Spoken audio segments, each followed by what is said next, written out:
निर्मल ज्ञान परिधिया कम कलंक डैवी अपाल दो जेण परु ते परमा पड़वेवी सब कर्म मल का नाश कर हर प्राप्त कर निज जो लीन निर्मल ध्यान में नम कर निकल परमात्मा संतप्य मानस शांत हो जिनके गुणों के गान में वे वर्धमान महान जिन बेचैन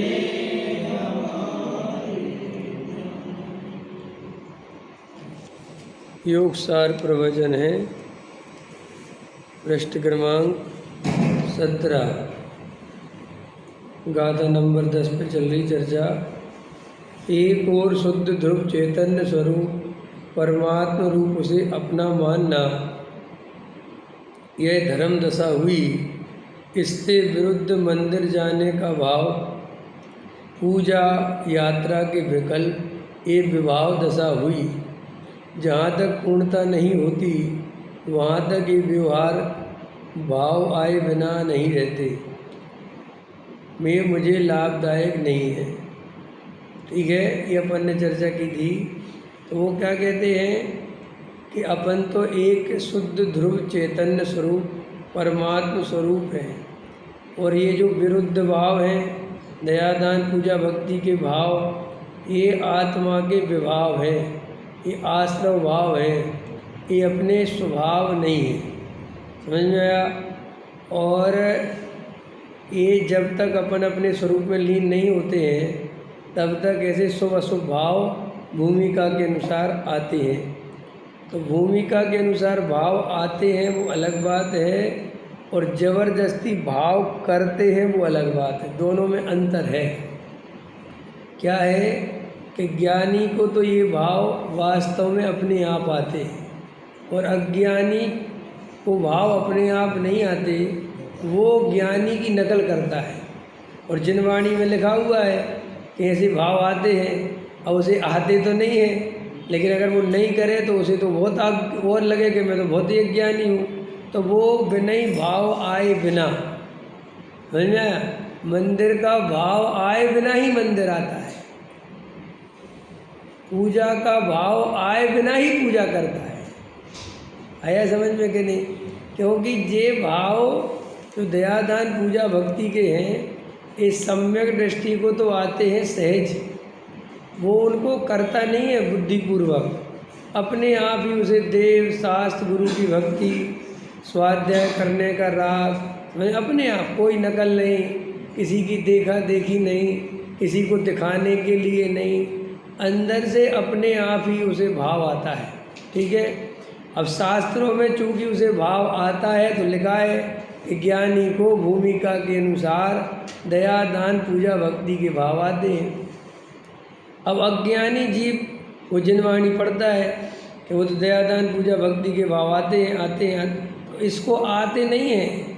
अज्ञानी जबरदस्ती लाता है इसको। भाव तो अपने आप जो है वो पैसा कमाने के आते हैं, मान प्रतिष्ठा पाने के आते हैं, उसमें अपने आप देखो भाव क्या है, नहीं भी चाहे तो भी आवे, वो असली भाव है। जो जबरदस्ती लाना पड़े, ऐसे कई लोग कहते बुद्धिपूर्वक तो देव शास्त्र गुरु का बुद्धिपूर्वक क्या है?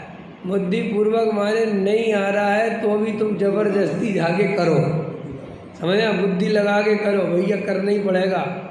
तो वो ये वास्तव में अज्ञानी का स्वभाव उतना पुण्य नहीं बांधता जितना ज्ञानी का स्वभाव सहज बांधता है। क्यों? सहज पुण्य भाव में मायाचारी कर्तृत्व तो नहीं है, दिखावा नहीं है, जबरदस्ती नहीं है। और अज्ञानी का सारा स्वभाव मायाचार सहित, दिखावा सहित और भय के साथ, कर्तृत्व के साथ। तो वो क्या है कि जैसे समझ लो अज्ञानी पूजा पाठ करने आया तो उसे 25 ग्राम पुण्य बनेगा और बाकी 975 ग्राम पाप बनेगा। और अगर ज्ञानी आया तो उसे 975 ग्राम पुण्य बनेगा, 25 ग्राम पाप बनेगा। इतना उल्टा रेशो है। क्यों? कि ज्ञानी किसी को दिखाने के लिए पूजा करने नहीं आया, उसे अंदर से ही देव शास्त्र गुरु की आज भक्ति आई है, तो वो अंदर से आया है। उसे कोई उसका कर्तृत्व नहीं है, उस पर कोई बोझा नहीं है, कोई भय के कारण नहीं कर रहा, कोई लोभ के कारण नहीं कर रहा, किसी को दिखाने के लिए नहीं कर रहा। और अज्ञानी बाहर से भले ही बोले कि नहीं साहब मैं तो ऐसा नहीं करता, मैं भी ऐसे ही करता हूँ, लेकिन वो अंदर में या तो रूटीन वर्क से कर रहा है, आदत हो गई उसे। समझ में, आदत भी हो गई ना। आदत माने रोज रोज कोई क्रिया करो, कोई काम करो तो आदत बन जाती है। तो बस मंदिर आने की आदत बन गई, सुबह से उठे नहाया धोया मंदिर आ गए, सुबह उठे नहाया धोया मंदिर आ गए, सुबह उठे नहाया धोया मंदिर आ गए। इसमें मंदिर आने में तुम्हारे कोई भावों की विशेष ज़रूरत नहीं रही अब, क्योंकि वे रोज़ रूटीन वर्क होने से वो भाव तो तुम्हारे कहीं भी चलते रहे। समझ में, अब तुम्हें ज़्यादा भाव की चिंता रहेगी भी नहीं। क्यों? क्योंकि अब वो काम अपने आप रूटीन वर्क में आ गए। जैसे आदमी गाड़ी चलाता है, ठीक है कि नहीं? तो जब शुरुआत में सीखता है तब बहुत भाव, बहुत बुद्धि, बहुत साथ दिमाग लगा के चलाता है। लेकिन जब वो चलाना सीख जाता है और साल 6 महीने लगातार ड्राइविंग करता है तो बस बात खत्म हो गई। फिर गाड़ी उससे पूछो कौन चलाता है, वो तो कहता अपने आप चलती है। वो फ़ोन पे बात करता रहता है, गेयर बदलते रहते हैं, क्लिच दबता रहता है, सब करता रहता है। समझ में आया कि नहीं आया? और अपने तो वो कैसे हुआ? रोज आदतन हो गई, आदत आदत आदत आदत। ऐसे ही अज्ञानी को देव शास्त्र गुरु की पूजा पाठ भक्ति आदतन हो जाती है।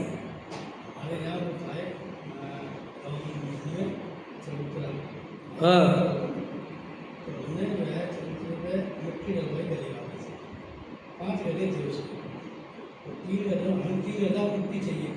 दो गधे खाली थे लेकिन सही चलेगा। तो 3 गधा ऊपर हमने सीढ़ी में चढ़े और हमारे चलते को डाले। 2 गधा पीछे आए, वो भी साथ में ऊपर चढ़े अपने आप। उनमें मिट्टी नहीं है। लेकिन वो संगम आदत है बराबर। तो ऐसे ही ये अपन जिसे बहुत बड़ा पुण्य समझते हैं, ये दया दान पूजा भक्ति को, हम कह रहे ना अभी अपन को पुण्य भी पता नहीं है। जिसे अपन जो दया दान पूजा भक्ति सोचते पुण्य, ये पुण्य भी होश में रहे, समझ में, भावपूर्वक वहाँ लगे तो वो थोड़ा बहुत पुण्य बने भी। लेकिन वो तो बेहोशी में गया, अंदर में होश है नहीं, दुकान के बारे में सोचे जा रहा है, वहाँ पूजा पाठ भी चल रहा है, व्यापार के बारे में सोच रहा है, घर परिवार के बारे में सोच रहा है, सामग्री भी चढ़ाता जा रहा है, मंदिर भी आ गया है, पूजा पाठ करके घर भी चला गया। लेकिन उसे अंदर में कोई भाव पता नहीं कि आज मेरे क्या भाव रहे, देव शास्त्र गुरु की क्या महिमा है, कोई विकल्प नहीं। तो चला तो आचार्य कहते जी अज्ञानी की भक्ति बेहोशी की भक्ति है, और अज्ञानी की भक्ति बेहोशी की भक्ति होने से उसे कोई विशेष पुण्य नहीं बनता। और सम्यक दृष्टि को पूरा होश है, और वो जब भक्ति का राग आता है तभी भक्ति करता है, नहीं आता तो नहीं करता बिल्कुल। लेकिन हम तुम क्या है कि राग आए चाहे राग नहीं आए, हमें तो भक्ति करना ही करना है। क्यों करना है? क्योंकि साहब शास्त्रों में लिखा है कि भक्ति करना चाहिए। अंतर समझ में आएगी नहीं? तो हम शास्त्र की गुलामी करते हैं, हम ज्ञानियों की नकल करते हैं, हमारा खुद का कोई अस्तित्व नहीं है, हमारी खुद की कोई विचारधारा नहीं है, हमारा खुद का कोई होश नहीं है। या तो शास्त्रों की लिखी मान ली, या ज्ञानी जो करते हैं सो अपन भी करो भैया। जब इतने बड़े बड़े ज्ञानी करते तो अपन को भी करना चाहिए। खाली बैठा है। हाँ, और सुबह खाली बैठा, दूसरी बात। और तीसरा, रोज़ 30 साल से आप जो प्रक्रिया दोहरा रहे हो तो आपको ऐसा भी लगेगा कि मुझे मंदिर में जाए बिना चैन नहीं पड़ती। आपको ऐसा भी लगेगा। तो वो चैन व्यसन है, वो आदत है, वो आदत पड़ गई। जैसे कई लोग रोज़ चंदन लगा दें, देख लेना आप कोई सी मंदिर की आदत, और वो चंदन की डिब्बी हटा देना तुम, तो उनको वो इतनी आकुलता हो जाएगी, चंदन कहाँ है? ये नहीं है आज चंदन, नहीं चंदन कहाँ है भैया, घिसो उसको। और देखिए आपने घिस के लगा दो उस चंदन, समझ में? कोई वो गंधोदक नहीं मिले तो बेचैन हो जाए, कोई चावल नहीं मिले तो अब जो चावल चढ़ाते हैं, अब घबरा नहीं, अपन को ऐसा लगता है चावल चावल चावल चावल, क्या है चावल? अरे साहब बिना चावल के तो आपको लगता है कि तुम्हें बड़ी भक्ति कुछ नहीं। वो रोज़ कुछ ना कुछ चढ़ाने की आदत पड़ गई है, और वो खाली हाथ जाओ तो अटपटा सा लगता है कि भगवान के, फिर वो बातें, भगवान के सामने खाली हाथ कैसे चले जाएं, भगवान को तो चावल तो चढ़ाने ही चाहिए, बड़े सब आपकी बातें। लेकिन अमूमन आपके अंदर में वो आदत ही काम कर रही है। समझ में आया कि नहीं आया? आपको वो अंदर आदत ही डेवलप हो गई है। फल है, नहीं मिला तो आपको बेचैन हो रहे हो। इतना चावल नहीं मिले तो वो कह रहा भी आज चावल नहीं मिल रहा है, तो है ही नहीं है, तो कह रहा है मुट्ठी भर चावल दो, पेट भर चावल दो, मन ऐसा भगवान कब हुआ है। आप मैंने समझ गए? तो वास्तव में अज्ञानी जीव ये जो पूजा पात्रा के भाव है, ये ज्ञानी को तो सहज आते हैं और रोज नहीं आते, कभी कभी कदाचित। टोडामल जी साहब ने लिखा, ज्ञानी को भक्ति विशेष कभी कभी होती है, वो कभी नहीं होती। क्यों? भाव अंदर से जबरदस्ती लाने की कोई बात नहीं है, सहज आया तो आया। अब देखो क्या कहते हैं, अगर आप इसको जब ऐसे आप थोड़ा सा जीना प्रारंभ करोगे कि भाई मुझे अब जो भाव दशा आएगी मैं बिल्कुल बिल्कुल वैसा जागृति पूर्वक उस भाव दशा को देखूंगा, मैं ज़बरदस्ती आज से कुछ नहीं करूंगा, तो आप देखोगे कि आपके जीवन में बहुत सारी अनावश्यक क्रियाएं गिर गई जो आप ज़बरदस्ती ढो रहे थे, और आप सहज हो जाओगे तो आपको आत्मा के अनुभव में बहुत हेल्प मिलेगी। क्योंकि आपके अंदर से कर्तृत्व का बोझा, आकुलता, क्रिया करनी है, ये आग्रह, ये छूट जाएंगे। और जितना जीव सहज रहेगा उसे सम्यक दर्शन उतने जल्दी होगा। और जो जीव जितना कर्तृत्व से, मायाचारी से, लोभ से, आदतों से घिरा रहेगा उसको सम्यक दर्शन उतना दूर होता चला जाएगा। और अपन लोग सम्यक दर्शन प्राप्त नहीं कर पाने का जो असली कारण है कि अपन ने अपने आप को बहुत व्यस्त, बहुत कर्तृत्व से, बहुत क्रियाओं से और सब तरह से ज्ञान करने से, सब ओर से सुखी होने से ताकत लगा रखी है। अपन को अकेला आत्मा पे भरोसा नहीं है सुखी होने के लिए, अपन को पैसे पे भी भरोसा है, पत्नी पे भी भरोसा है, बेटे पे भी भरोसा है।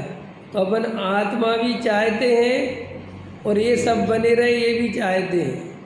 ऐसे ही अपन को क्रिया भी जरूरी है, ज्ञान भी जरूरी है, श्रद्धान भी जरूरी है, आचरण भी जरूरी है, सब कुछ जरूरी।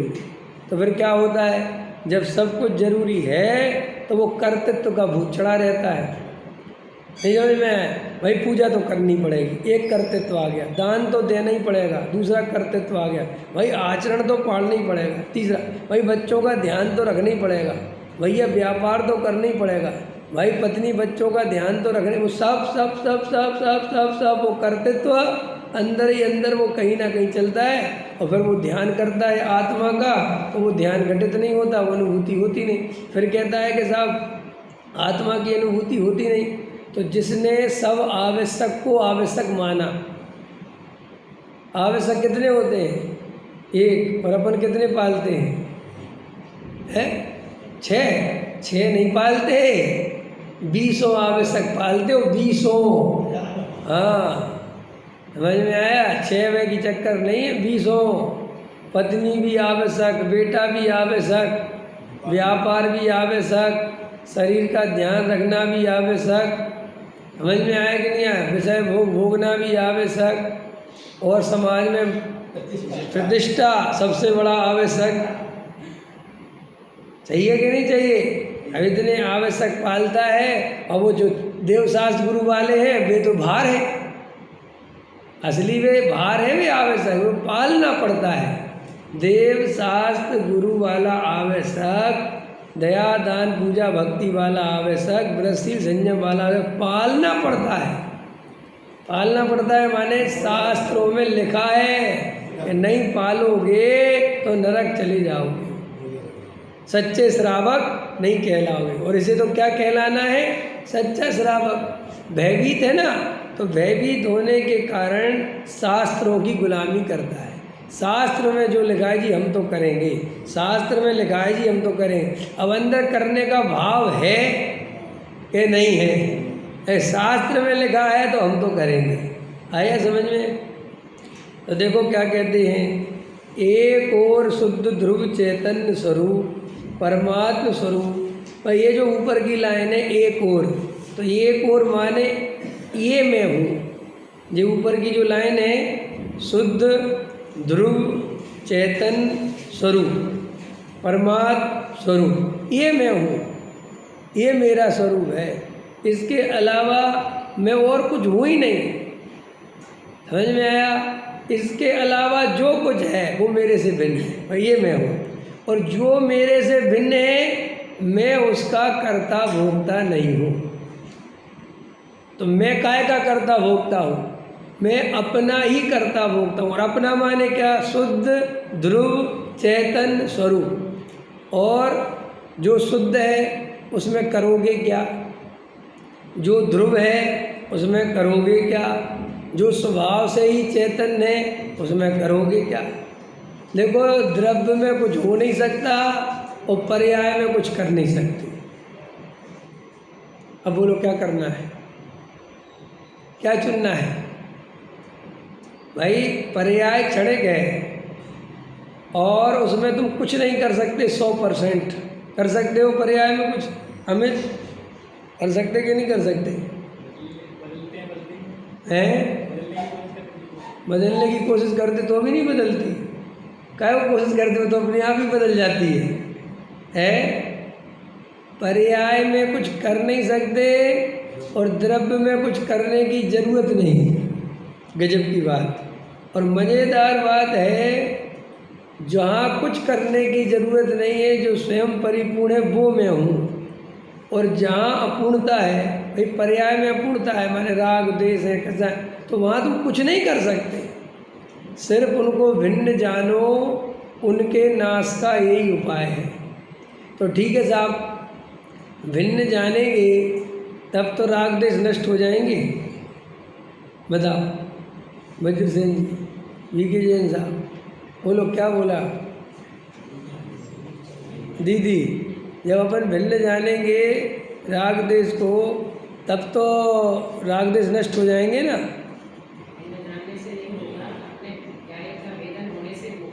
हाँ बराबर, तब तो हो जाएंगे। ज्ञाय का वेदन करेंगे तब तो हो जाएंगे ना राग द्वेष नष्ट। आए समझ में? वो घुमा फिरा के पकड़ता उसी को है। समझ में आया कि नहीं आया? कि साहब ध्यान करेंगे तो आनंद मिलेगा ना, कि भाई आनंद के लक्ष्य से करोगे तो नहीं मिलेगा। तो ठीक है साहब, आनंद के लक्ष्य से नहीं करेंगे तब तो मिलेगा ना। आया समझ में कि नहीं समझ में आई बात? उससे हमने कहा कि तुम अगर आनंद का लक्ष्य रखोगे, निर्विकल्प होने का लक्ष्य रखोगे, सम्यक दर्शन का लक्ष्य रखोगे, अनुभूति की तरफ ध्यान दोगे तो अनुभूति नहीं हो। तो कहता ठीक है, नहीं रखेंगे तो अनुभूति हो जाएगी ना। अरे मूर्ख, ये कान यहाँ से पकड़ने की जगह तूने यहाँ से पकड़ लिया। तेरे मन में तो वो अनुभूति ही फंसी है। तेरे से हम कह रहे हैं कि वो राग देश कसाय तेरे से भिन्न, तो पूछता है भिन्न तो है, तो हम जब भिन्न मानेंगे तो नष्ट तो हो। अरे जो भिन्न है, जो अपना नहीं है, वो रहे अथवा नहीं रहे, मुझे क्या लेना देना। लेकिन अपन इस तरफ नहीं जाते।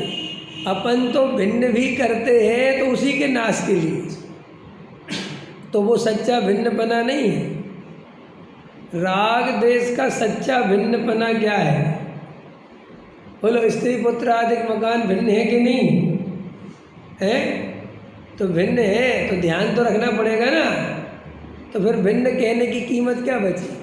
जब तुम्हारे अंदर ध्यान रखना पड़ेगा, ये मान्यता चल रही है, तो फिर भिन्न कहना 2 कौड़ी का हो गया। समझ में आया? देखो, दया दान पूजा भक्ति का कर्ता जीव तो नहीं है, समझना ध्यान से, लेकिन पंडित जी भूमिका के अनुसार तो करने चाहिए ना। तो फिर इतनी रामायण पढ़ाने का फायदा क्या हुआ तुम्हें? आचार्य जो हमसे परम अकर्ता ज्ञायक तत्व समझा रहे हैं और हमसे कह रहे हैं कि तुम शुद्ध पर्यायों के भी कर्ता नहीं हो, तो क्यों कह रहे हो? क्या प्रयोजन है उनका कर्ता छुड़ाने का? कि साहब उनका कर्ता अपने को मानेगा तो कभी भी ये जीव सुखी नहीं होगा। तो अपन ने कहा कि ठीक है साहब, हम कर्ता तो नहीं मानेंगे, लेकिन देखो इस शास्त्र में लिखा है ना। अब यहाँ से शास्त्र फिर आ जाता है। ये शास्त्र कैसे आया? देखो अब फिर से कैसे आया शास्त्र। एक और शुद्ध ध्रुव चैतन्य स्वरूप परमात्मा रूप उसे अपना मानना, यह तो हुआ धर्म। और इससे विरुद्ध मंदिर जाने का भाव, पूजा यात्रा के विकल्प, ये विभाव है। देखो क्या है ये विभाव। तो ये विभाव कर समझते हो? विभाव है माने अपने नहीं है, अपने नहीं है माने इसके कर्ता धर्ता अपन नहीं है। समझ में आया? अपने से ये भिन्न है। विभाव, जो अपना भाव ना हो, अपने से भिन्न हो, उसका नाम विभाव। समझ में आया? तो वो कहते ये पूजा पाठ भक्ति व्रत शील संयम स्वाध्याय सब कुछ विभाव है। ये जितने भी परिणाम हैं ये सब विभाव है, ये आत्मा नहीं। ठीक है, अब देखो, अब अज्ञानी क्या करता है? ये लाइन पढ़ने के बाद वो क्या करेगा? जहाँ तक पूर्णता नहीं होती वहाँ तक ये व्यवहार आए बिना नहीं रहता। अब ये लाइन बड़ी खतरनाक है। आया समझ में कि नहीं? ये लाइन क्यों खतरनाक है? क्योंकि उसको धर्म मान करके करने लगता है। हाँ, धर्म मान के करने लगता है, एक अच्छी बात है। और बताओ और क्यों खतरनाक है? अब इसमें लिखा है ज्ञानी का लिए कि ज्ञानी को जहाँ तक वो पूर्णता नहीं होती तो ऐसा व्यवहार आता है, लेकिन इसको तो अभी पूर्णता की खबर ही नहीं है, इसको तो अभी त्रिकाली ध्रुव की दृष्टि नहीं है। लेकिन शास्त्र में आगे की लाइन पढ़ ली कि ज्ञानी को ऐसा भाव आए बिना, तो ये जबरदस्ती ऐसे भाव करता रहता है। क्योंकि शास्त्र में लिखा है ना ज्ञानी को पूजा का भाव। अब इसे भाव आ नहीं रहा क्योंकि ये ज्ञानी हुआ ही नहीं, तो आए कहाँ से? तो फिर ये पूजा कैसे करते अपन लोग? अपन पूजा करते कि नहीं करते? स्वाध्याय करते, भक्त जो कुछ भी करते हो वो कैसे करते हो? फिर भाई सम्यक दर्शन तो है नहीं, और वो तो सम्यक दृष्टि को वैसे भाव आते हैं। अब तुम्हारी तो भूमि, आपको पता है जो भूमि का अनुसार समझते हो कि नहीं? अच्छा, भूमि का शब्द कहाँ से प्रारंभ होता है? जो अपन बोलते ना भूमिका के अनुसार, तो ये भूमि का शब्द कौन से गुण स्थान से प्रारंभ होता है? चौथे से। पहले वाले की कोई भूमिका भूमि, वो तो मिथ्या दृष्टि है। वो तो कुछ भी करे, कुछ भी माने, कुछ भी सोचे, उसका नाम ही मिथ्यात्व है। ये जो भूमि का शब्द है ये चौथे गुण स्थान से प्रारंभ होता है। भूमिका के अनुसार माने चौथे गुण स्थान की भूमिका, पांचवें गुण स्थान की भूमिका, मुनिराज की भूमिका, ये भूमिका है। तो अब शास्त्रों में तो वही ज्ञानी का वर्णन लिखा है कि ज्ञानी की श्रद्धान तो ऐसा है। क्या है?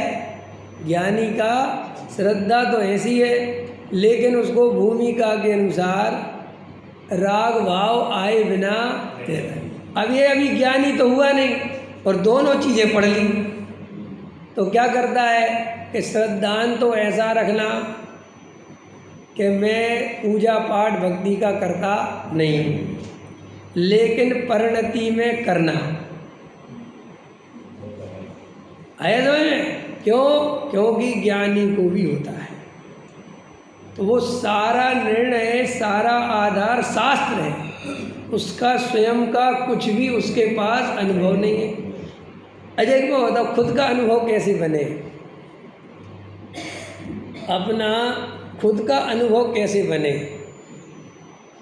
तुम्हारी खुद की अनुभूति कैसे जगे कि तुम एक्चुअल में कैसे हो, हैं?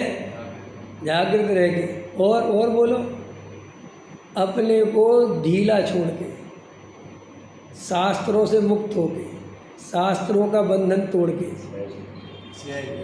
पहले बिल्कुल अपने आप को बिल्कुल एक्चुअल देखो मैं कैसा हूँ। क्योंकि तुम जो कुछ भी अपने आप को देखते हो वो शास्त्रों का चश्मा लगा कर देखते हो। देखो अज्ञानी के पास शास्त्र का चश्मा नहीं है। अज्ञानी माने, यहाँ दूसरा अज्ञानी ले रहा हूँ, अज्ञानी माने जो तुम्हारे देव शास्त्र गुरु स्वाध्याय से दूर है, उसके पास तुम्हारा शास्त्र का चश्मा नहीं है, तो वो तो सीधा अपने को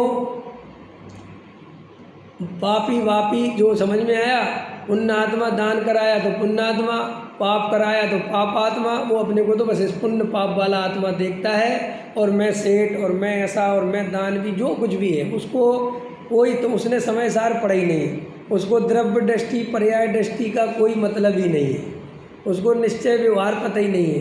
अपन ने क्या किया, अपन ने स्वाध्याय से ये सब पढ़ लिया।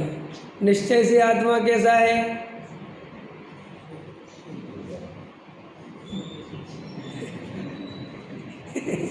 रमेश जी बताओ, ऐसे क्यों देखते हो? आज की प्रश्न आपको कैसे हो?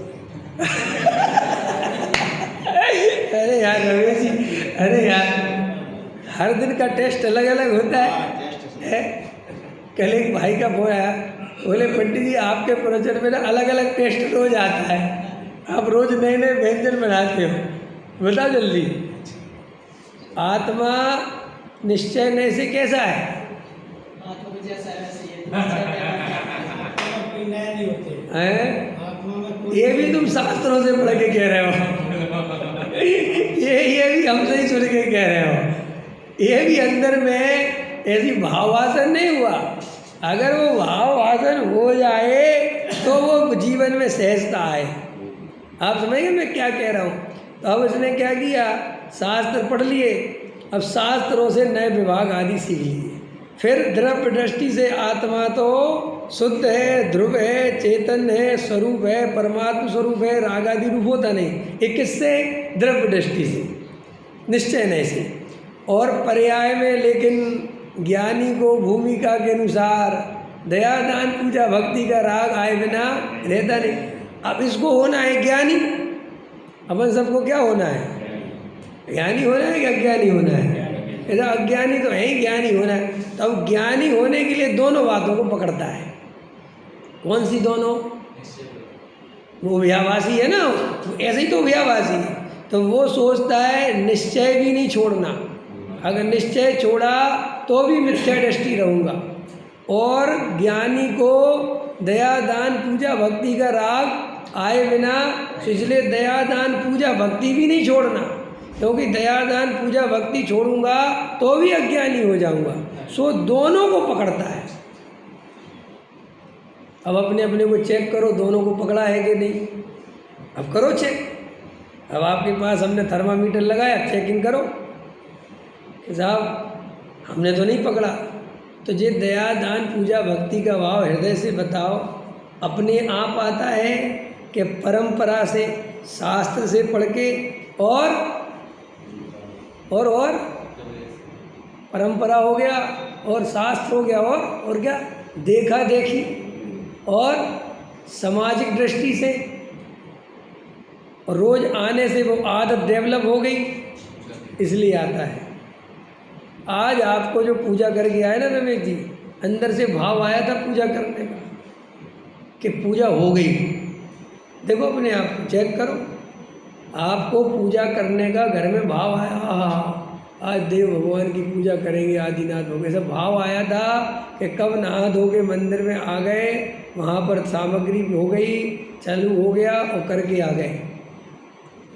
तो आपको जो भाव पता ही नहीं चल रहा कि क्या भाव आए क्या नहीं आए, वे सब भाव बेहोशी के भाव जानना। आया समझ?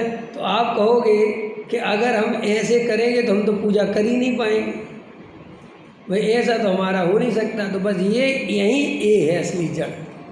किसी के कारण तुम्हारे अंदर वो स्वतंत्रता का अनुभव नहीं होता, भावों की स्वतंत्रता नहीं दिखती, भावों में कसावट, क्रिया में कसावट, और कसावट ही तो कर्तृत्व है कि करना चाहिए, क्या करना चाहिए। और देखो आप कहोगे कि साहब फिर अपने आप भाव कौन से होते हैं? अपने आप भाव पंच इंद्रिय विषय भोगों के होते हैं।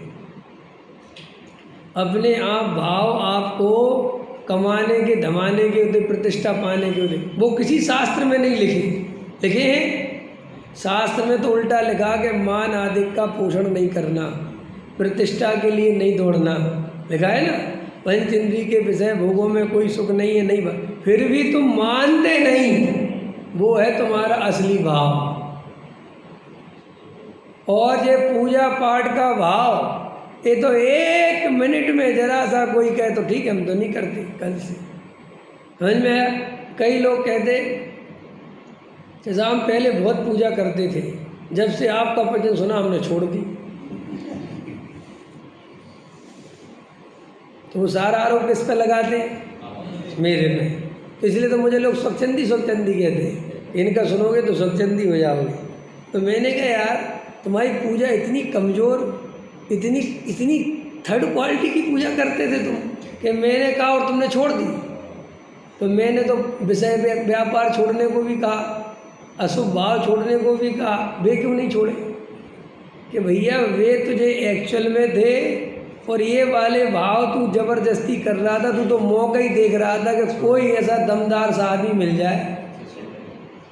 नहीं समझ में आया? जिसकी तर्क युक्ति में दम हो और वो सिद्ध कर दे इससे कुछ नहीं होता, तो बस और जल्दी दुकान खोल लूँगा जाके। बोलो अरविंद जी, है कुछ नहीं होता है स्वाध्याय करने से। ठीक है, एक तो आपके में बैठो, मुझे 9 बजे फैक्ट्री के लिए जाना होता है, फिर भी मैं सोचता हूँ कि नहीं चलो सुन के चले जाएंगे, तो ठीक है कल से नहीं सुने। तो अरे फैक्ट्री से भी कुछ नहीं होता, वहाँ क्यों नहीं छोड़ता? क्योंकि ये तू ढो रहा है, और जो तू ढो रहा है वो तू छोड़ने को तैयार है। अपन धर्म ढोते हैं, और धर्म वास्तव में जब तक जीव ढोएगा उसे कभी सम्यक दर्शन होगा ही नहीं। मतलब अपन को पूजा पाठ भक्ति में इतना आनंद आना चाहिए, देव शास्त्र गुरु के नाम पर ऐसा उत्साह आना चाहिए, और व्यापार आदि जाने में क्लेश लगना चाहिए कि वहाँ एक भयंकर राग देश कजा है। कम से कम देव शास्त्र गुरु के समीप रहता हूँ तो अपने स्वरूप की स्मृति, अपने स्वरूप की याद, अपने स्वरूप की खुमारी तो बनती है। मैं आत्मा हूँ ये बात कम से कम सुनने तो मिलती है। ये व्यापार आदि में जाऊंगा तो केवल कसाय कसाय, ये कसाय, ये करो वो करो, महामिथ्यात।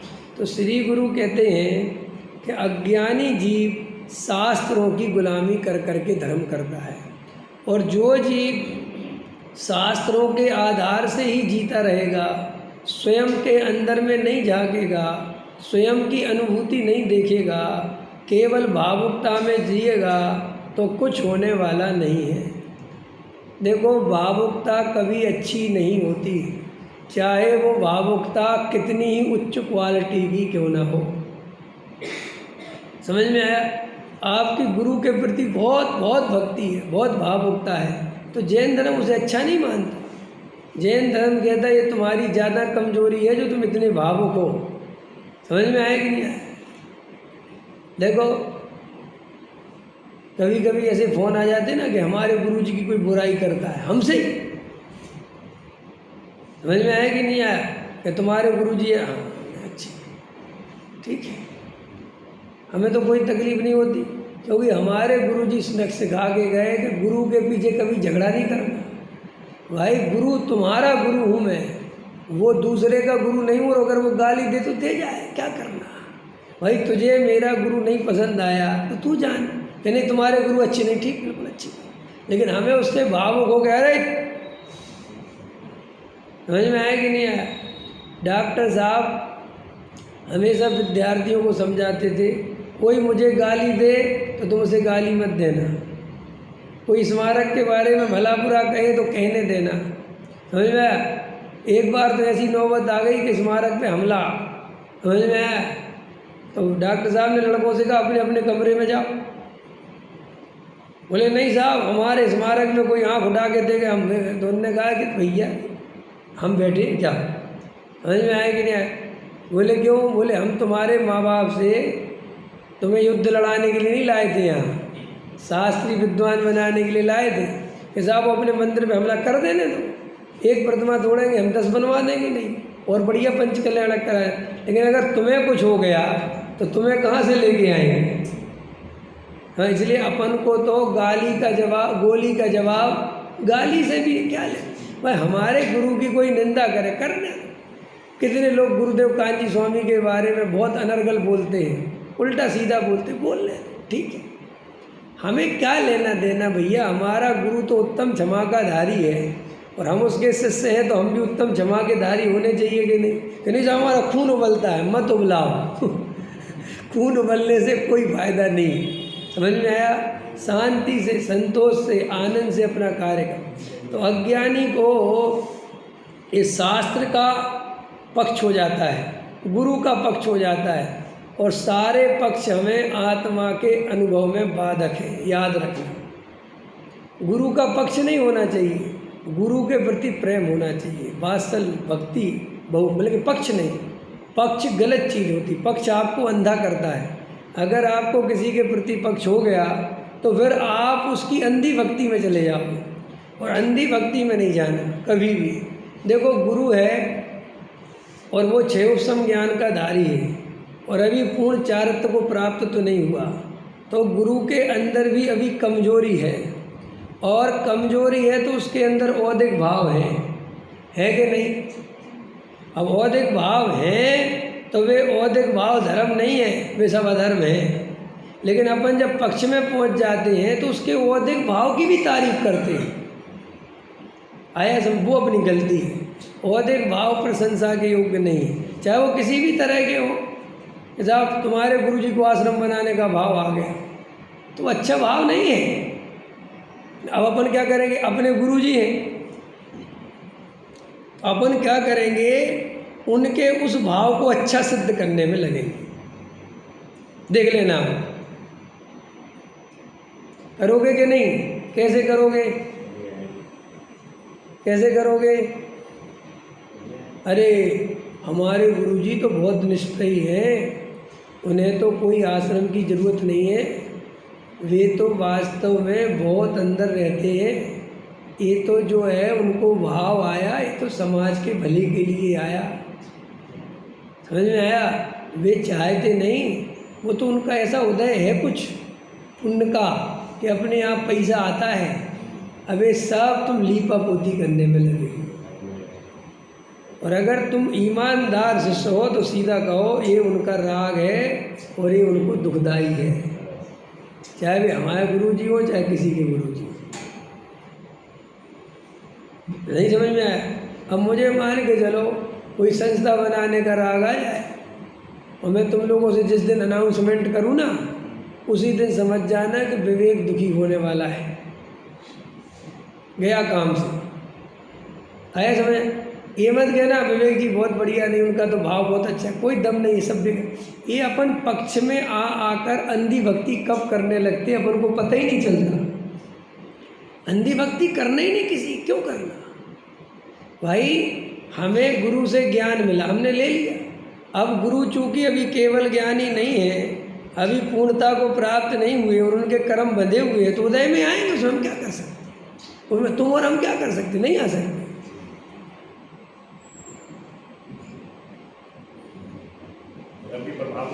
अब होता है, राग आ जाता है।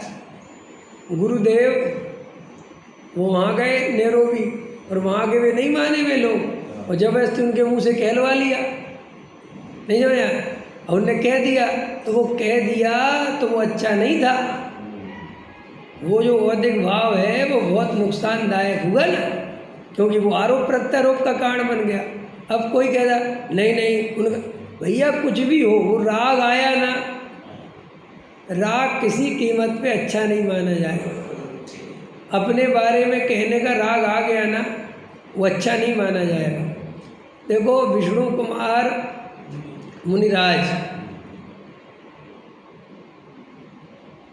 अकंपनाचार्य आदि 700 मुनिराज, उनकी रक्षा का भाव आया तो जगत में तो बहुत प्रशंसा हुई, लेकिन टोडामल जी साहब ने लिखा कि वो भाव बहुत प्रशंसा के योग्य नहीं है, आदर्श के योग्य नहीं है, वो करने योग्य नहीं है। वो क्यों कि अगर इन भावों को करने योग्य मानोगे तो सच्चा मुनि धर्म कैसे रहेगा। मुनि धर्म तो वही है कि भाई साहब जिन्हें केवल और केवल मोक्ष मार्ग का उपदेश देने का राग तो आता है, जगत की रक्षा बक्षा करने का, समाज को बदलने का, मंदिर बनवाने का राग मुनिराजों को नहीं आता। अगर मुनिराजों के इन रागों को तुम अच्छा कहने लगोगे तो वो मुनि धर्म भ्रष्ट होता चला जाएगा। और आज यही हो रहा है, जो मुनि धर्म की गरिमा गिरती जा रही है और जो मुनि भ्रष्ट होते जा रहे हैं, उसका मात्र कारण अज्ञानी श्रावक हैं।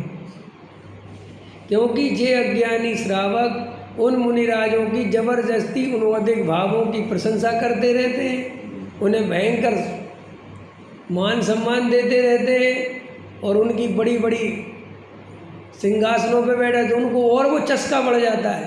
भाई आप किसी आदमी की गलत चीज़ का समर्थन करोगे तो उसको और करने का मन करता है ना, फिर क्या हो, ठीक है ठीक है ठीक है साहब। अगर वो श्रावक जागृत हो और मुनिराज से कहें, और आज भी अगर जो संत साधु आडंबरपूर्ण कार्य करें और श्रावक उनको मानना छोड़ दें तो दूसरे साधु आडंबर करना छोड़ देंगे। नहीं समझ भाई, जगत में लोग कैसे चलते हैं कि किसी को ख्याति मिली तो लोग कहते काय के कारण मिली कि साहब उसने 10 लाख रुपए दान दिए तो उसको ख्याति मिली, तो हमारे 11 लाख लिखो। यही है ना कि साहब उसको बड़ी स्टेज पे बैठाया, यहाँ साहब उनने 11 लाख दिए तो हमारे लिखो 11 लाख। आया समझ में? तो जब अपन आडंबर को पूजेंगे तो आडंबर वाले बढ़ेंगे ही बढ़ेंगे। अब एक साधु हैं बेचारे बढ़िया और बहुत अच्छा धर्म ध्यान करते हैं, आत्मा की बात करते हैं, लेकिन लोग उनके पास ही नहीं जा रहे, उनको कोई सुनना ही नहीं चाहता। यहाँ तक कि उनके आहार तक की व्यवस्था नहीं बन पा रही।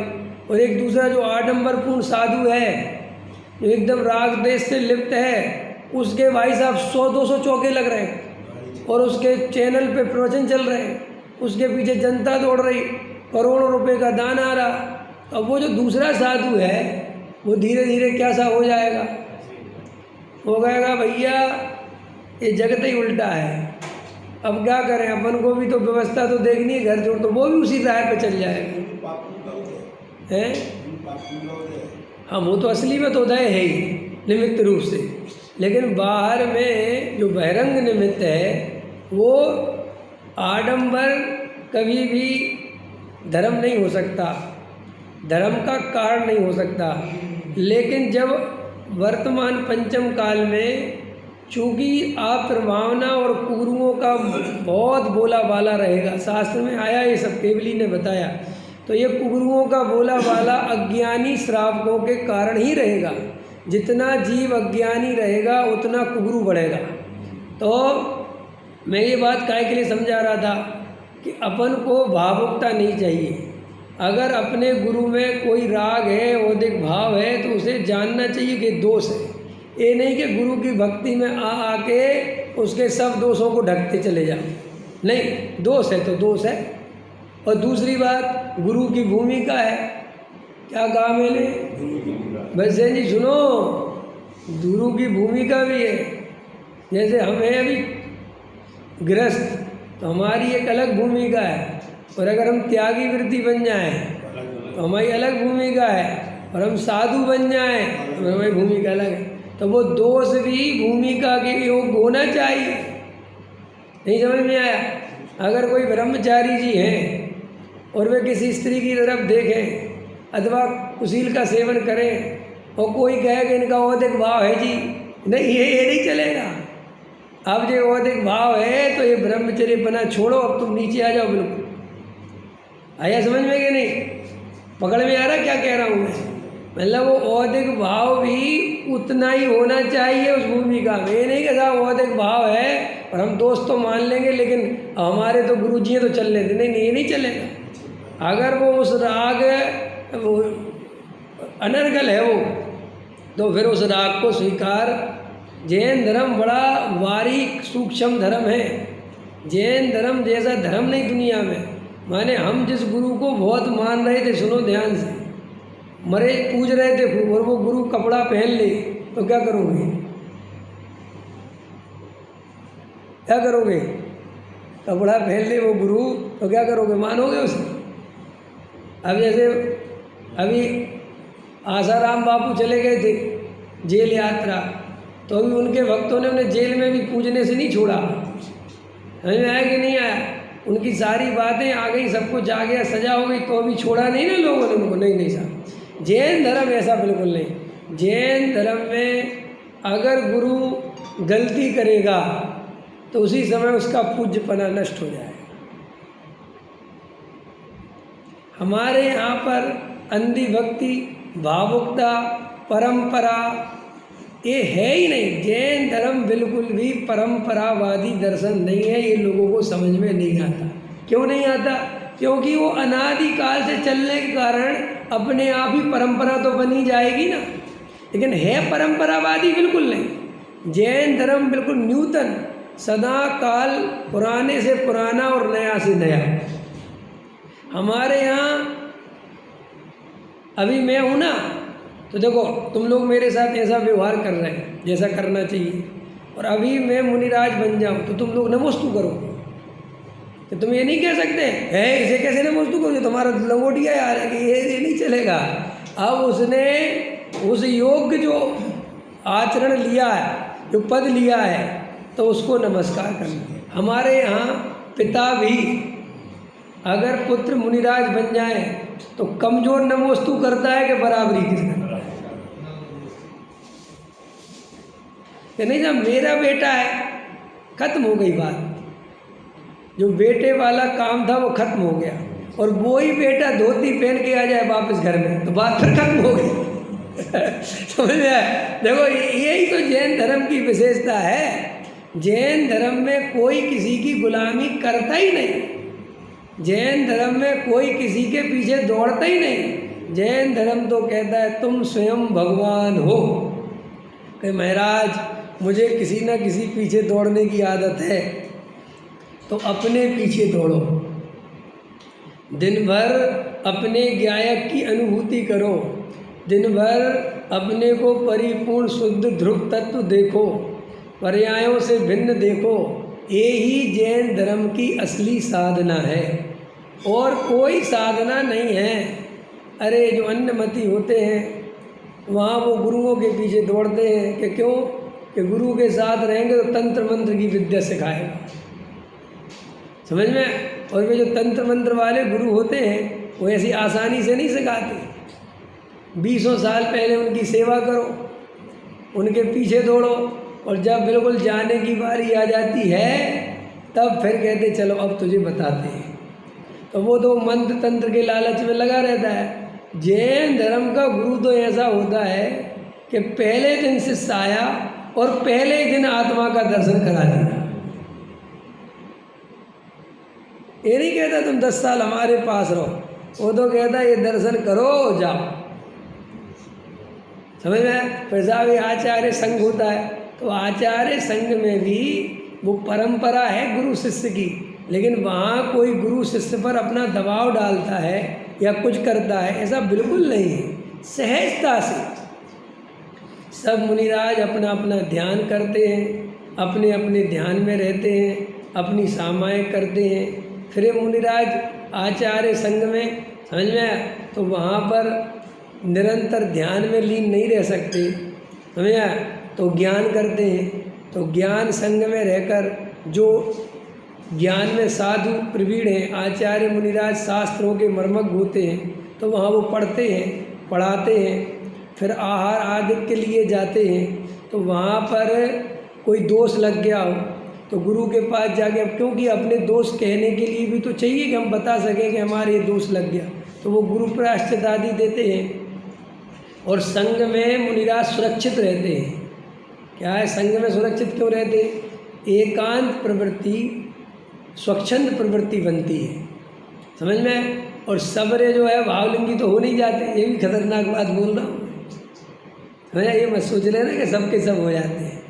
बहुत सारे, जैसे मान के चलो 200 मुनिराज हैं, तो 200 मुनिराजों में 10-20, ज़्यादा कह रहा हूँ मैं, 2-4-10 होते हैं, बाकी सब द्रव्यलिंगी अधिकतर होते हैं, समझ में।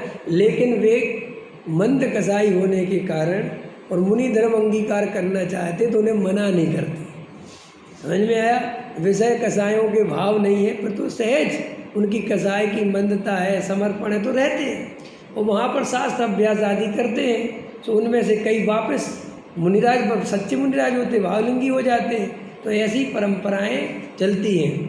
लेकिन जैन धर्म में कभी भी गुरु की अंधी भक्ति करने की कहीं पर भी अनुमति नहीं है।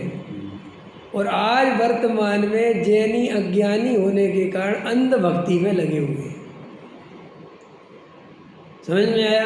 अपना अपना गुरु चुन लिया, अपने अपने शिष्य बना लिए, अपना अपना संस्था बना ली, अपना आश्रम बना लिया, अपनी एक परंपरा बना ली, बस चलो। नहीं, जैन धर्म तो बहते हुए पानी की तरह है जो कहीं नहीं रुकता। अपन तालाब नहीं है, अपन तो नदी है जो निरंतर बहती है। साधु कैसा चाहिए? जो निरंतर बहता है, जो कभी भी कहीं पर भी अपना ठिया नहीं बनाता। तो मुनिराज कहीं पर भी कोई आश्रम नहीं बनाते, समझ में आया। और जो बनाते हैं वे सच्चे साधु नहीं होते, क्योंकि ऐसा राग आज सच्चे साधु को नहीं आता। तो शास्त्र में से पढ़ कर आचरण करता है, एक तरफ ध्रुव की चर्चा भी सुनता है और एक तरफ क्रिया भी पकड़ के रखता है, ऐसे सब तरह से हाथ पैर मार के रखता है। और मैं सम्यक दृष्टि हो गया ऐसा मुंह फुलो के घूमता है। कहाँ लिखा है? मुंह फुलो के घूमता है, कहाँ लिखा? अमृत चंदाचार्य ने समय सार के कलश में लिखा है कि मैं सम्यक दृष्टि, ऐसा मुंह फुलो के अहंकार में घूमता है। तो पूछा कि क्यों हो सम्यक दृष्टि? मैं महाव्रत पालता हूँ। क्या बोलता है? मैं महाव्रतों का पालन करता हूँ। समझ में आया कि नहीं आया? मैं अणुव्रतों का पालन करता हूँ, मेरी चर्या ऐसी है, तो इसलिए मैं सम्यक दृष्टि। ऐसे ही थोड़ी आत्मा की बात सुनता है, समय सार आदि पढ़कर ध्रुव चेतन तत्व हूँ, आहा, ऐसा करता है। और श्रावकाचार के आधार से क्रिया पालता है, सो क्रिया भी मेरी बराबर है और मुझे ध्रुव की श्रद्धा भी बराबर है, मेरे स्वच्छंद बना भी नहीं है और मेरे वो क्या कहते हैं व्यवहार भी पना नहीं है, क्योंकि आत्मा भी है ना मेरे पास, इसलिए मैं तो सम्यक दृष्टि हूँ। कैसा? विवेक मिथ्या दृष्टि है ना, कि फलाना कि मिथ्या दृष्टि, कि ठिकाना कि क्यों वे क्यों मिथ्या दृष्टि है? कि साहब उनके क्रिया नहीं है, उनके आचरण नहीं है, केवल शास्त्र पढ़ते हैं। अच्छा, वेरी गुड। और वे क्यों है मिथ्या दृष्टि? कि वे शास्त्र नहीं पढ़ते साहब, आत्मा की बात नहीं सुनते, केवल क्रिया करने में लगी रहते। तो उसको क्रिया अकेली करे तो मिथ्या दृष्टि दिखता है, और शास्त्र अकेला पढ़े स्वाद तो मिथ्या दृष्टि। तो उसकी नज़र में सम्यक दृष्टि कौन होता है? जो दोनों करे। अपन कौन से पक्ष में है भाई? अपन दोनों वाले में है कि सिंगल वाले? समझ में आ रहा है?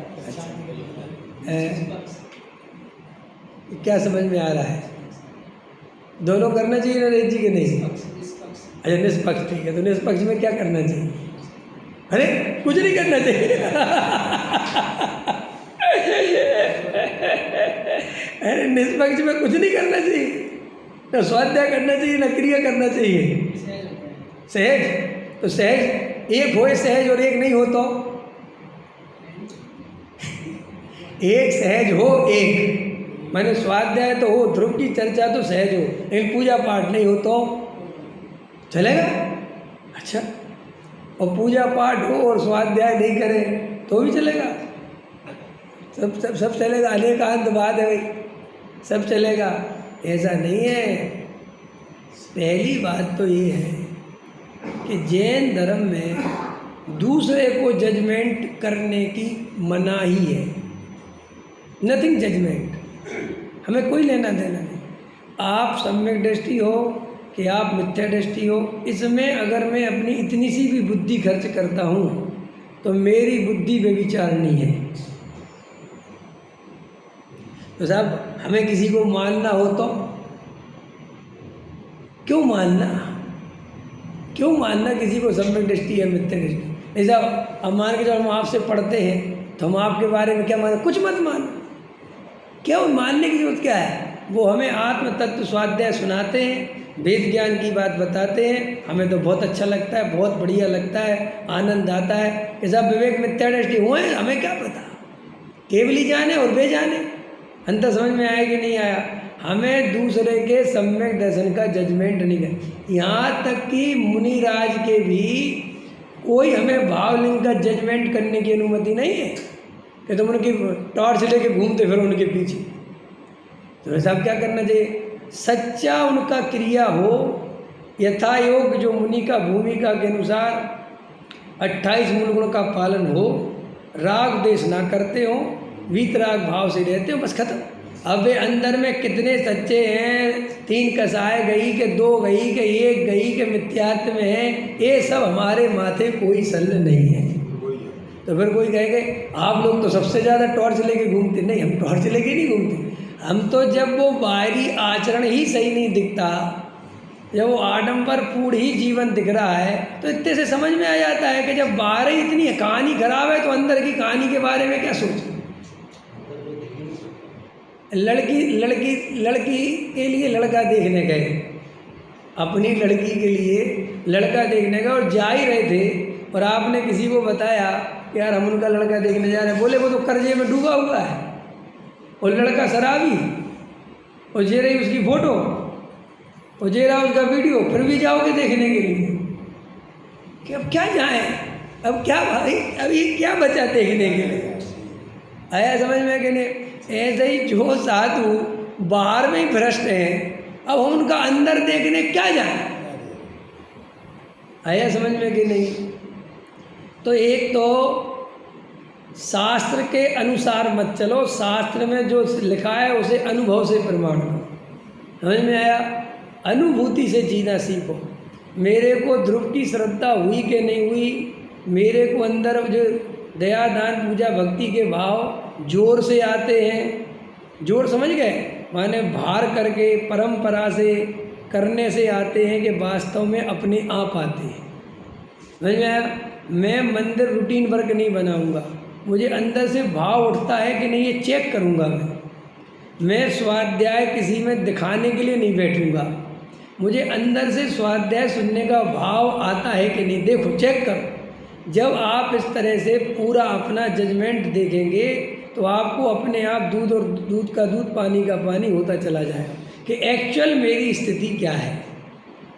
और वो जब तक अपन अपनी एक्चुअल स्थिति पे नहीं पहुंचेंगे कि मैं हूँ कहाँ, तब तक अपन गारंटी से ये मकड़ जाल में फंसे रहेंगे और अपने ऊपर कई चादरें ओढ़ के बैठे रहेंगे और अपने को भ्रम से धर्मात्मा समझते रहेंगे। और इतना भ्रम पक्का हो सकता है कि आप अपने को सम्यक दृष्टि ज्ञानी मानते रहो और 1 नंबर के मिथ्या दृष्टि हो। देखो, द्रव्यलिंगी मुनि अपने आप को साधु मानता है। अच्छा एक बात बताओ, वैसे वो जो द्रव्यलिंगी मुनि है वो अपने को भावलिंगी मानता होगा क्या? बता है? हाँ, बहुत अच्छा, शायद क्यों लगा रही है? बहुत बढ़िया, कोई गजब का उत्तर दिया इसने, तो बहुत ही बढ़िया, बहुत अच्छा, मज़ा आ गया मेरे को। भाई वो अपने को ऐसा मानते ही नहीं कि मैं करप्ट साधु हूँ, उसे ऐसा कभी नहीं लगता कि मैं कोई कमज़ोर, मतलब मेरे में कोई कमी, वो तो अपने को बिल्कुल एक्चुअल साधु मानता है। हाँ कि मैम क्यों कि क्रिया एकदम एक्यूरेट पालता है, समझ में आए। सो क्रिया में दोष लगाता नहीं, सो उसे दोष माने। अगर के परिणाम में शुभ भाव बहुत रहते हैं और शुभ भाव में धर्म बुद्धि, समझ में आया। और मैं आत्मा में शास्त्र आदि के आधार से जानता है, मानता है, क्यों कि मैं ये सारा प्रयास मोक्ष के लिए तो कर रहा हूँ, आत्मा की मुक्ति के लिए तो कर रहा हूँ, तो मैं आत्मा तो मानता है, इसमें क्या सोचना। तो वो पूरी तरह उसमें संतुष्ट रहता है, उसे 1% भी, ऐसा लगा है टोडामल जी साहब ने, अपनी चर्या में संतुष्ट है। गुरुदेव श्री कहते थे कि वो द्रव्यलिंगी मुनि आगे क्यों नहीं बढ़ता। भाई शास्त्र भी पढ़ता है, सुनता है, करता है, तो समझ में क्यों नहीं। भैया वो अपने में इतना संतुष्ट है, अपनी क्रियाओं में, अपने पुण्य परिणामों में, कि उसे उनसे वेद ज्ञान करने की आवश्यकता महसूस ही नहीं होती। अपने में भी ऐसे कई लोग हैं कि नहीं, वे अपने मुँह मियाँ मिट्ठू थोड़े से क्रिया कांड ओढ़ लिए और मैं चौड़ा बाजार सकरा हो गया कि नहीं हो गया, वे किसी की सुनते नहीं, किसी को नहीं सुनते, कुछ नहीं सुनते। वो अपने हिसाब से बस हम सबसे सही हैं। भैया हम तुम्हारे जैसा छना हुआ पानी नहीं पीते बस सेन जी, हमें तो पानी छानना भी नहीं आता। अरविंद जी, हमारा पानी जिस दिन छना हुआ देख लोगे भूल जाओगे पानी छानना क्या होता है। समझ में आया। छन्ना हमारा 1 घंटे में आधा लीटर पानी छनता है, ऐसा उस चरिया क्रिया की उसको बड़ा मजबूत रहता है। भाई साहब हमारी पूजा पाठ हम बहुत भक्ति से ऐसा है, तो वो क्रिया कांड में संतुष्ट हो रहा है। और उससे कहो वेद ज्ञान, अरे भाई साहब वेद ज्ञान तुम्हारा निरंतर चलता ही है। हम स्वाध्याय करते हैं, समय साथ सुनते हैं साहब, ऐसा नहीं हमारे गुरुजी भी कोई छोटे मोटे गुरुजी नहीं है, ऐसे गुरु की पकड़ रखे। हमारा गुरु सम्यक दृष्टि है, वहाँ की सबके गुरु मिथ्या दृष्टि है, एक हमारा ही सम्यक दृष्टि है, बाकी सब मिथ्या दृष्टि। समझ में आया। भाई तेरा गुरु सम्यक दृष्टि हो, इसमें मुझे कोई आपत्ति नहीं, लेकिन बाकी के मिथ्या दृष्टि हो तो होता कौन है घोषणा करने वाला। समझ में आया कि नहीं आया। ऐसा तो वो क्रिया कांड में संतुष्ट होता है। ये पूजा पाठ भक्ति में अगर तुम्हें संतुष्ट होता है, संतोष आता है, तो पक्के व्यवहाराभासी हो। तो साहब करें कि नहीं करें। ये जो ये बोलता है ना, इससे ही पता चलता है कि अंदर कितना विद्यात्व है। ढीला नहीं ना, ढीला नहीं छोड़ता ना अपने को, एकदम कस के रखता है ना, तो कस के रखता है। तो जब ये बात सुनता है तो पकड़ ढीली होती है, तो ढीली होती तो घबराता है, ऐसे तो छूट जाएगा, ऐसे तो छूट जाएगा, ऐसे तो छूट जाएगा। है आया समझ में। तो हमें किसी के सम्यक दर्शन का जजमेंट नहीं करना, किसी से हमें कुछ लेना देना नहीं भैया। अपन को तो अपना आत्मा का अनुभव करना, और जब तक तुम्हें आत्मा का अनुभव नहीं हो, जब तक बिल्कुल किसी भी कीमत पर शांति से नहीं बैठना। निरंतर धुन लगाना, वेद ज्ञान करना, स्वरूप में अनुभूति में जाना, दिन भर में 20 दफ़े करना। क्रिया कांड छूटता हो तो छूट जाए, लेकिन ये करना। समझ में आया। पूजा एक कम कर लेना, 5 मिनट में दर्शन करके आ जाना, लेकिन ये काम करना।